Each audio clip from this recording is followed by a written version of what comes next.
नमस्कार, मैं Vidula. KOL speak talk show में आप सभी का तहे दिल से स्वागत करती हूँ। डायबिटीज के हानिकारक प्रभाव को कैसे करें मैनेज, जानिए भारत के एवं अहमदाबाद के जाने माने डायबिटोलॉजिस्ट डॉक्टर रघु सत्यनारायण जी से। नमस्कार डॉक्टर, आज के इस प्रोग्राम में आपका तहे दिल से स्वागत करती हूँ। डॉक्टर, हमारे दर्शकों के लिए आपका परिचय दीजिए। Doctor Raghu Satyanarayan, practicing consulting physician and diabetologist in the city of Ahmedabad for the past 35 years. मैं अहमदाबाद में प्रैक्टिस कर रहा हूँ एज अ डायबिटोलॉजिस्ट एंड काफ़ी पेशेंट्स को मैं देखता हूँ for prevention of complications of diabetes. Doctor, जैसे आपने अभी कहा डायबिटोलॉजिस्ट, तो डायबिटीज की कॉम्प्लिकेशंस क्या होते हैं और इसके हानिकारक प्रभाव अपने शरीर पर क्या होते हैं?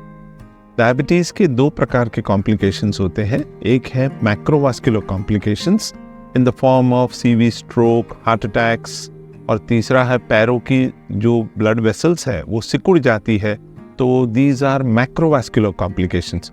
माइक्रोवास्कुलर कॉम्प्लिकेशंस में आंखों पे असर हो जाती है, उसको रेटिनोपैथी बोलते हैं। किडनीज पे असर हो जाती है, उसको नेफ्रोपैथी बोलते हैं। और नर्व्स यानी ज्ञान तंतु पे असर हो जाती है, उसको न्यूरोपैथी बोलते हैं। So there are two major complications which can happen, macrovascular complications and microvascular complications. So अगर डायबिटीज को अच्छा कंट्रोल कर लेते हैं तो इस कॉम्प्लिकेशन से अपने बच सकते हैं, इसको दूर रख सकते हैं। और डायबिटीज एक साइलेंट बीमारी है, तो जिसमें लोगों को कोई ख्याल ही नहीं आता है जब तक कि ये कॉम्प्लिकेशन न हो जाए। सो अपने को बहुत ध्यान रखना चाहिए डायबिटीज को कंट्रोल करने के लिए। डॉक्टर, जैसे अभी आपने कहा कॉम्प्लिकेशंस के बारे में, तो कॉम्प्लिकेशंस प्रिवेंट कैसे कर सकते हैं हम? Very good question. सो हमें डायबिटीज को फर्स्ट एंड फॉरमोस्ट मॉनिटर करते रहना चाहिए। मैंने मेरे प्रैक्टिस में 35 साल के प्रैक्टिस में मैंने ये देखा है कि लोग उसको मॉनिटर ही नहीं करते, ब्लड शुगर करवाते ही नहीं है। अगर रेगुलर मॉनिटर किया जाए और आपके डॉक्टर का ओपिनियन लिया जाए और उनकी सलाह आप फॉलो करें तो ये सब कॉम्प्लिकेशन से आप दूर रह सकते हैं।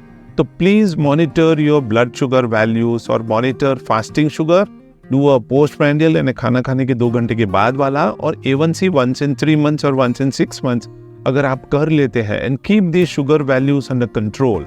अगर इनको कंट्रोल में रखें तो ये सब कॉम्प्लिकेशन से आप दूर रह सकते हैं। और जो दवाई बताई जाती है इस शुगर वैल्यूज को देख के, उसको एडजस्ट या डोज को छंछेड़ने नहीं चाहिए, उसको वही डोज में चालू रखो जिससे कंट्रोल में रहे। अगर आपने डोज को ऊपर नीचे किया तो sugar values go out of control again and then you land up with great complications. So please don't meddle with the doses of the medicines and दवाइयाँ जो डोज में कही गई है वही डोज में आप लेते रहे, उससे आपका डायबिटीज कंट्रोल में रहेगा and you can definitely keep this complications at bay and आप कॉम्प्लिकेशन से दूर रह सकते हैं। डॉक्टर, जाते जाते आप हमारे दर्शकों के लिए क्या संदेश देंगे? ऑल डायबिटिक पेशेंट्स को 3 वस्तु का बहुत ध्यान रखना है। Keep your A1C under control. A1C यानी 3 महीने का एवरेज जो है वो लेस देन 7 रख लीजिए। B यानी ब्लड प्रेशर की गोलियां अगर आपको दिया गया है तो वो भी कंटिन्यूसली रेगुलरली ले लीजिए। और C यानी कोलेस्ट्रॉल को भी कंट्रोल में रखना बहुत बहुत ज़रूरी है। मैंने देखा है कि कई डॉक्टर कोलेस्ट्रॉल की दवाई लिखते हैं और पेशेंट कन्वीनियंटली उसको बंद कर देते हैं। तो keep your A, B and C under control. If you keep this A, B and C under control, you can definitely keep complications से दूर रह सकते हैं और कोई कॉम्प्लिकेशन नहीं होगा। And the last very very important thing is don't smoke cigarettes और take tobacco in any form. तंबाकू को सूंघना, घिसना, खाना और स्मोक करना ये बड़ी डेंजरस हैबिट है, जिससे सडन कार्डियक डेथ हो जाता है, सडन कॉम्प्लिकेशन, सडन डेथ हो जाते हैं। तो ये अगर आप 3 वस्तु A, B, C and smoking से दूर रहे, you can lead a wonderful life and keep diabetes and its complications at bay.